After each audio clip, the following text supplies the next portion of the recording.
प्रधानमंत्री नरेंद्र मोदी ने वाराणसी में आज आयोजित वर्चुअल कार्यक्रम में प्रधानमंत्री किसान सम्मान निधि योजना के तहत छत्तीसगढ़ के 23.59 लाख से अधिक किसानों के बैंक खातों में 483.85 करोड़ रुपए डीबीटी के माध्यम से अंतरित की।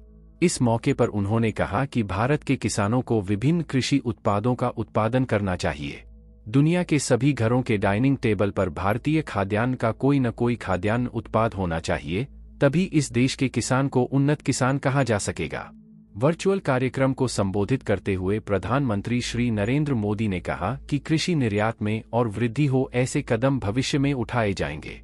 किसानों को प्राकृतिक खेती हेतु आगे कदम बढ़ाना चाहिए। किसानों के सम्मान बढ़ाने और आय को दोगुनी करने के लिए सरकार निरंतर सकारात्मक प्रयास कर रही है।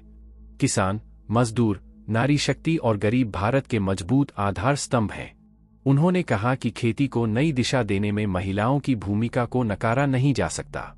कृषि सखी के रूप में खेती को एक नई ताकत देने के लिए पूरे देश के महिला समूहों को इससे जोड़ा जाएगा। उन्होंने कहा कि प्रधानमंत्री आवास योजना के तहत देश के 3 करोड़ से अधिक परिवारों को नए आवास स्वीकृत किए गए हैं। आने वाले दिनों में इन परिवारों को इसका लाभ मिलना शुरू हो जाएगा।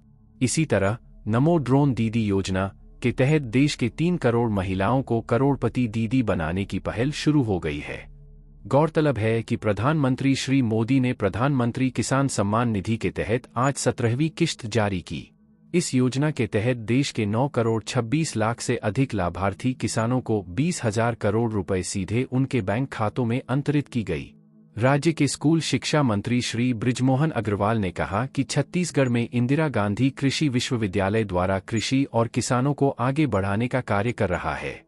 प्रदेश में अब किसान जैविक खेती की ओर बढ़ रहे हैं।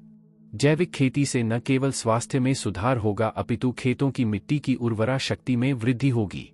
किसानों को अब सिर्फ धान की फसल ही नहीं, अपितु वर्ष भर आय देने वाली फसल दलहन, तिलहन, फल फूल, हार्टिकल्चर, पशुपालन, मत्स्य पालन आदि का भी फसल लेना चाहिए।